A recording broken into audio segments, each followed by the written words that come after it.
loses a close, tough fight to Terence Crawford. I don't know. But he's gotten older. He's grown out of the division. Who? I'm just saying. Yeah, so is Terence Crawford. You can't make the weight. But so is Terence Crawford.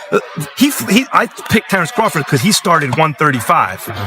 Floyd started 130. He turned pro. He's 130 pounds. I mean, Max really has earned the right to an opinion. And his current opinion is that Terence Crawford is the greatest of all time. Now, I will tell you, Max is a fan. I can relate to this. I got in there and I did the sport, and there are times that there is a credibility that will come along with me for having done the sport. But I'm the same as Max. I'm a fan. Good Crawford is, you know what I mean? Especially being, 38? Something like that, yeah, 38. So listen, to do what he done in the manner he did it, moving up 2 weights, in my opinion, in my humble opinion, one of the greatest to do it. All right, guys, let's get straight to it. Terence Crawford just shook the boxing world. He's no longer just a champion, he's the man critics now call the greatest.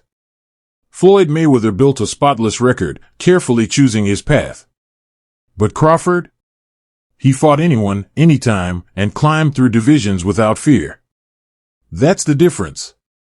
Mayweather had the resume, but Crawford has the fire. And when you fight with fire, you earn respect differently. Because, if you look at Floyd's resume, it's much deeper than Crawford's. And Floyd was faster and he had a better defense and all that stuff. But Floyd picked and chose when he fought guys, especially once he left lightweight. He wiped out the junior lights, bring them.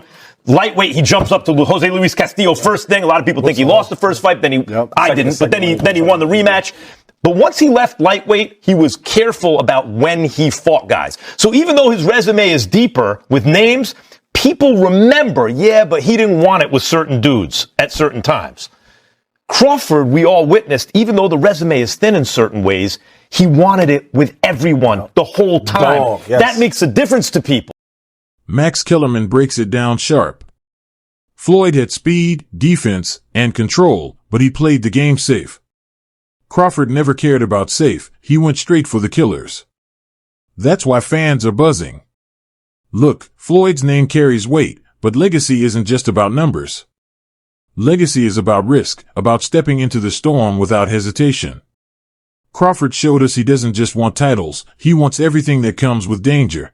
No one has ever been a 4-division champion in boxing. Not a real one. Oh, Pacquiao won 8 and Oscar De La Hoya won 11 and this one won 15. No, I'm talking about Ring Magazine champ or lineal champ. You are the champion of that division. Manny Pacquiao was the first dude to really win 4. Floyd gets credit for 4 for beating Canelo, but that wasn't at the junior middleweight limit. I don't count that. I don't count that. Terence Crawford just joined Manny Pacquiao as the only legit 4-division champion in the history of boxing.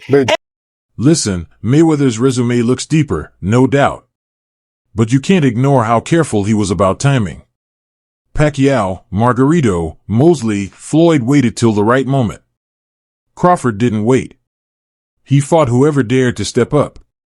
That reckless hunger sets him apart. Fans don't just remember names on a record, they remember how a fighter earned those names. And Terence Crawford? He earned it the hard way, no shortcuts, no safety nets. Fighting everyone right up until the point where he started to make money. But as much credit as you get for making, the primacy of business, for making business your priority, well, that comes with trade-offs. Because when you make business decisions constantly, sometimes your athletic achievements won't be regarded in the same way as if you made athletic achievements your priority. That said, Mayweather has accomplished a tremendous amount athletically. But the 3 fighters he didn't fight, Antonio Margarito, Manny Pacquiao, when he was obliterating De La Hoya, Hatton, and Cotto, and Shane Mosley when he still had something left. And while he will wind up fighting Pacquiao and Mosley, it'll both be, at the right time for Floyd. That said, what about at the right time for Floyd? He's also ancient. A fighter approaching 40, fighting at the level Mayweather is fighting, is unheard of. Mayweather, until recent times, would be considered one of the greatest older fighters that would be the whole story. Oh my God, can you believe how old Mayweather is? It's a little bit unfair to Floyd to say, well, you're picking these guys at the right time. Floyd is old. Guys, let's talk greatness. Floyd was brilliant, but greatness isn't about being untouchable. It's about daring the impossible. Pacquiao climbed divisions, Ali took risks, Durand fought monsters, that's why their names echo. Crawford is doing the same. For divisions, lineal titles, beating the man, not just a belt holder. And unlike Floyd, he didn't dodge the dangerous ones. That's why Kellerman says Crawford's legacy hits harder. It's raw, fearless, and built on real risks. Has earned the right to an opinion. And his current opinion is that Terence Crawford is the greatest of all time. Now, I will tell you, Max is a fan. I can relate to this. I got in there and I did the sport, and there are times that there is a credibility that will come along with me for having done the sport. But I'm the same as Max. I'm a fan. I stopped off and had a career doing it, but I started as a fan during my time in that career, and now I'm a fan. And Max was a little heavy on Canelo. Now, when I say it was a little heavy, it just surprised me as such an expert, as a guy that knows everything. I mean, Max knows the amateurs.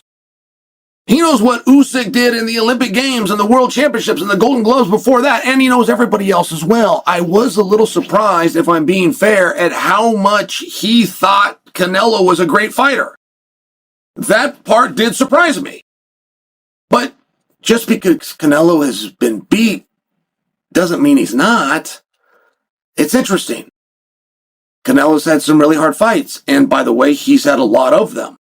There's not usually a time in boxing where a guy can have anything but a 0 in his loss column, and the guy can still get over. Not only was that not the case, Canelo was valued just dollar and cents at 10 times more valuable than Crawford. Oh, by the way, Crawford is the only one that showed up with an undefeated record. And I must admit, some of those losses that Canelo had seem like the kind of thing that would really slow a guy down. Don't get it twisted, Floyd was amazing. But when business becomes your main move, legacy takes a hit. Mayweather protected that 0 like gold. Crawford, meanwhile, was out there breaking giants. He didn't play chess with careers, he wanted blood, respect, and dominance. That's why when he walked through Canelo, people stopped doubting. Forget protecting records, Crawford destroyed the face of boxing in his prime. That's a statement no resume manipulation can top. Anti-climaxing for him to drop back down because you already reached the height. You already slayed the giant. And essentially that's what Terence Crawford has already done. He slayed the giant, okay? Anything else he can do is going to be anti-climaxing. Nobody else he can fight. Canelo Alvarez is 63 wins, 3 losses, 2 draws, 39 wins by way of knockout. Canelo Alvarez is the face, or was the face, of the sport of boxing, right? And you defeated him and outclassed him. Everybody expected you to get knocked out. It was a money grab. It wasn't realistic. And you achieved it, right? There's nothing else you can do but one thing. And as I stated, you can put your crown so high on the pedestal, it's almost impossible to reach. And I stated that becoming undisputed in another glamour division in 2 fights, because it really doesn't matter who Terence Crawford fights at this point in time. There is no name that's going to garner him the traction and attention that he got from fighting Canelo. If he fights Ron Ennis, it's not going to do it. Virgil Ortiz, not going to do it. None of those guys, anybody would put against Canelo Alvarez and say that they would beat Canelo Alvarez. So now he would be expected to beat everybody. Okay? Sebastian Fundora, the Towering Inferno, because of the size difference, he's 6'6", 80 plus inch arm reach, right? At fighting at 154 pounds, that would be. Of course, Kellerman's take lit a firestorm. Mayweather loyalists cried foul, saying Crawford's not there yet. But guys, debates like this fuel the sport. Chael Sonnen even backed Max, saying analysts earn the right to call greatness when they see it. And make no mistake, what we're seeing from Crawford isn't hype, it's history. Some call it bias, but really? It's the eye test. And the eye test screams Crawford is rewriting the pound-for-pound book. Marciano was 49-0. Before Floyd got to 50-0, he was a heavyweight champ. Did anyone ever consider Rocky Marciano the GOAT? No, not seriously, no. Why would Floyd be considered the GOAT? Because he beat more fighters than Rocky did, more great ones? That's true. But really, Floyd was careful in the way he selected opponents. Don't get that twist. It's not that Floyd didn't fight a lot of great fighters. He did. It's not that I don't think he would have beaten a lot of the tougher fighters than he fought. I think he probably would have, but he didn't do it. He waited. He waited till Pacquiao wasn't at his best anymore. He didn't fight Margarito when Margarito was tearing everyone up. He waited for the right time to fight people. He got paid twice as much for fighting Pacquiao in a less dangerous fight than he would have had he fought him when everyone wanted to see him fight. Floyd is among the all-time greats. Canelo fans, listen up. Your man was the face of boxing, 63 wins, knockout power, global fame. But when Crawford stepped in, he wasn't intimidated. He ran to the center, grabbed control, and dominated. People thought Crawford was undersized, thought he'd get slept. Instead, he schooled Canelo and left no doubts. That's what separates hype from reality. Canelo's great, but Crawford proved he's on another level, and he did it without excuses. Whack, like I was saying it, oh mate, I had it totally wrong. But it just goes to show how good Crawford is, you know what I mean? Especially being, 38? Something like that, yeah, 38. So listen, to do what he done in the manner he did it, moving up 2 weights, in my opinion, in my humble opinion, one of the greatest to do it, one of the greatest to set foot in it. You know what, it was an honour to watch himself and Canelo live ringside. So, the outcome of it wasn't ideal, because if Canelo won, I would have been in line next, which is still the case, but just delayed a little bit.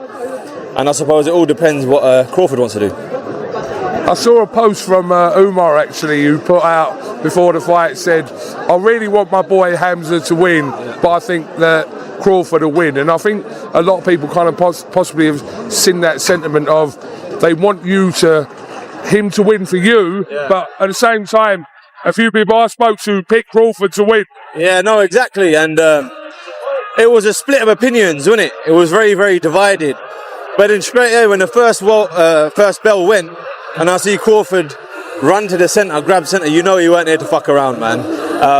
And he just bossed it. I think I'll give Canelo no more than 4 rounds. But then at the same time, you've got to put yourself in Canelo's shoes. He's achieved everything he's needed to do in the sport.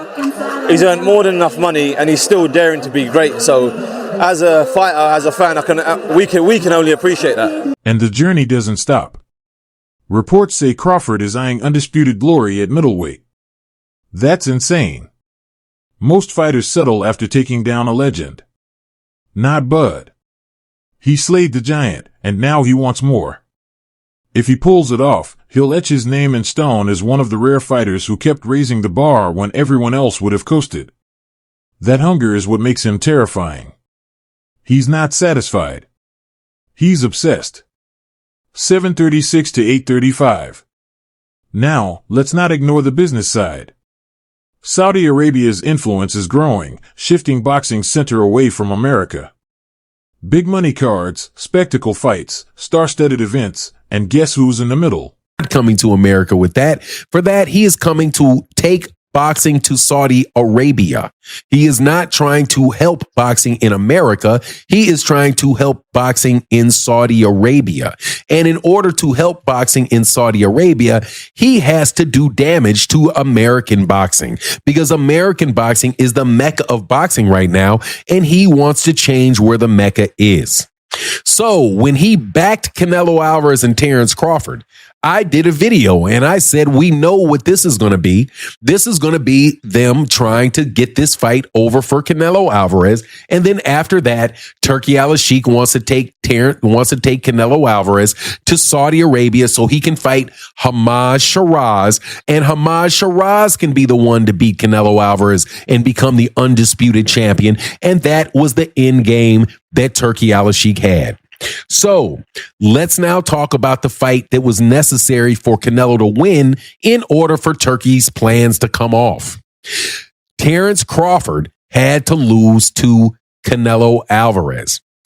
In the fight itself, as I have witnessed and many people have witnessed, that was not a close fight.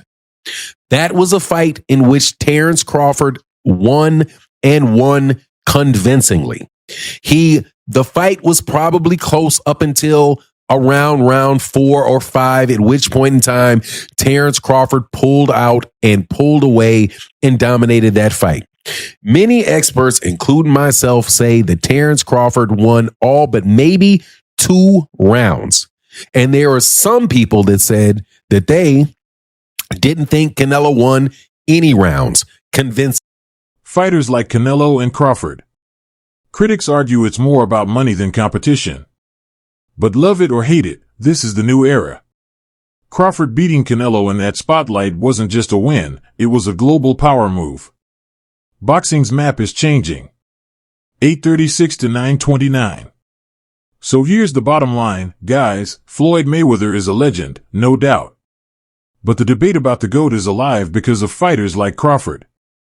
He doesn't just want to be remembered, he wants to be unforgettable. Risk taker, 4-division champ, Canelo Slayer, hungry for more. Whether you love him or hate him, you can't deny him. Terence Crawford has forced himself into the greatest of all time conversation, and right now, he's holding the mic loud and proud.